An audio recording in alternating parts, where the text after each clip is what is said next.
मल्लिकार्जुन खड़गे का भैया, वो मल्लिकार्जुन खड़गे का राज्यसभा में दिया हुआ बयान उद्धृत कर रहे हैं, वो अपनी बात नहीं कर रहे। जो खड़गे जी ने कल रात में कहा, कल शाम में कहा अपर हाउस में, वो बता रहे हैं।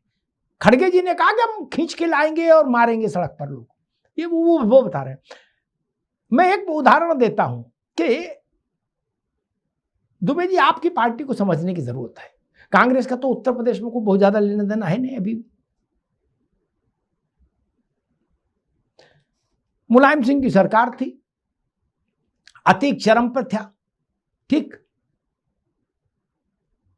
उसने कहा कि भाई चकिया में एक 9 बीघा की जमीन पर मस्जिद थी, मदरसा था।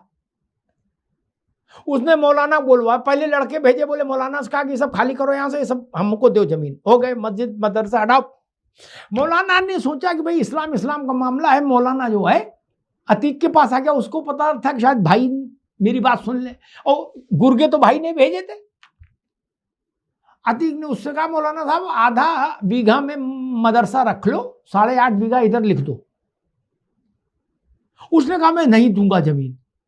दाढ़ी खींची, बोले साले मौलाना, इतने पे ले जाओगे कि पुरखे याद करेंगे। वो धक्का दिया, बोले 10 दिन का टाइम देते हैं, सुन लेना पूरी कहानी। और मुलायम सिंह सरकार में है। अब 10 दिन के भीतर अशरफ ने उस मदरसे में जाके कई बार मौलाना को मारा, कभी जूते से, कभी बट से, क्या, और छोटी छोटी बच्चियां वहीं उनके साथ रेप किया, वहीं मौलाना की मौजूदगी में। और क्या कहा, मौलाना जमीन नहीं लिखेगा तो तेरी बगिया के फल हम खाएंगे। समझ रहे ना आप? बवाल मचा, हंगामा हुआ। मुलायम सिंह को डर लगा कि मुसलमान नाराज हो जाएंगे। अहमद हसन थे ना आपके नेता, दुबे जी जानते हैं ना आप अहमद हसन को, है? वो एक दौर में मुसलमानों के बड़े नेता थे। तो उन्होंने अहमद हसन से कहा कि अहमद हसन साहब आप जाओ। अहमद हसन गए, बोले भाई अतीक ऐसा है, जो दरोगा है, जो पुलिस के लोग हैं, इनको हटा, इनको ट्रांसफर करना पड़ेगा। सब मौलाना, सारे मौलाना एकजुट हो गए उसके खिलाफ, अतीक के। अतीक ने अहमद हसन से कहा कि सुनो खान साहब, दरोगा और इंस्पेक्टर नहीं हटेगा, जग बता देना मुलायम सिंह को कि भाई का हुक्म है। क्या सन्नाटा छा गया बैठक में। अहमद हसन ने अपना पजामा संभाला, बोले यहां से निकलो, ने हमारे भी अभी पूजा हो जाएगी। ये हुआ इसी प्रदेश में कि नहीं हुआ? इतनी लिबर्टी आप और किसी को नहीं दोगे ना, नहीं देंगे ना। ये दोहरा व्यवहार संकट का कारण बनता है। आपको एक पार्टी के रूप में ड्रामा करने की क्या जरूरत थी? सामाजिक संगठनों को करने दीजिए। आप वोट लेने जाओगे और ऐसे काम भी करोगे। मैं तो समझ ही नहीं पा रहा कि समाजवादी पार्टी को क्या हो गया है। वैसे ही आप पर बहुत सारे आक्षेप लगे हैं।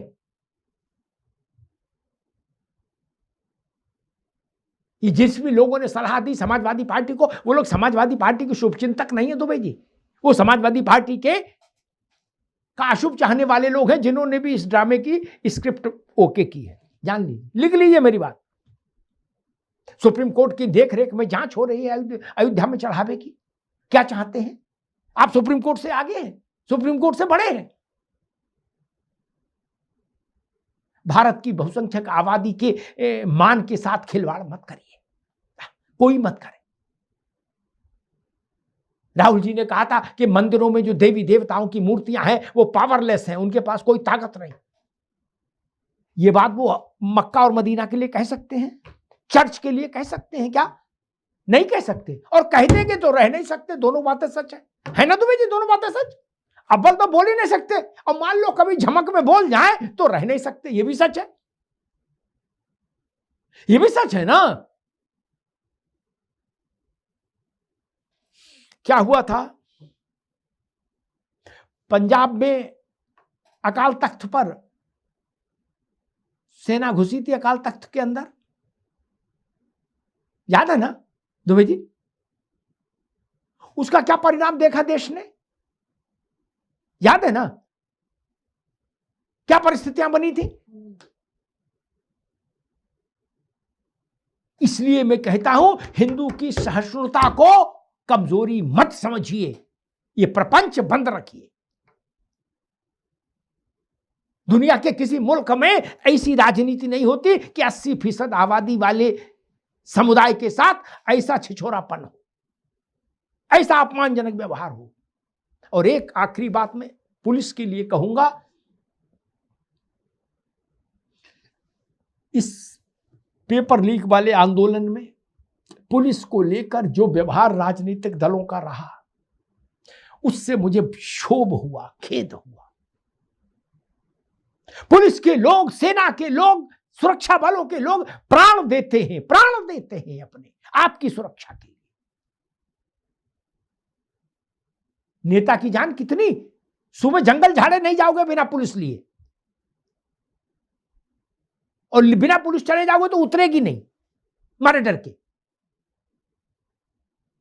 सबको थोक में पुलिस चाहिए अपनी सुरक्षा के लिए, और जब पुलिस मरे तो मुंह में दही जमा लो। मैं एक ही बात कहता हूं दुबे जी, मैंने कल परसों भी शायद आपसे कही थी, पार्लियामेंट के गेट पर अगर 100 मीटर का फासला रह गया था, अगर ये लोग पहुंच जाते तो समाजवादी पार्टी के अखिलेश यादव सबसे पहले प्रेस कॉन्फ्रेंस करते कि नरेंद्र मोदी इस्तीफा दो, आप पार्लियामेंट की हिफाजत नहीं कर पाए। देते कि नहीं देते? प्रेस कॉन्फ्रेंस करते कि नहीं करते? करते ना, तुरंत करते। हाँ ना बोल दो बस, हम बस समाप्त कर देंगे। करते ना, तुरंत करते, और साथ में राहुल जी को मिलाते कि पार्लियामेंट की सुरक्षा नहीं की गई। और सुरक्षा में 250 पुलिस वालों ने अपने प्राण दांव पर लगा दिए, तो आपके मुंह से एक शब्द नहीं निकला। ये अन्यायपूर्ण है, ये अनुचित है, ये अस्वीकार्य है। धन्यवाद।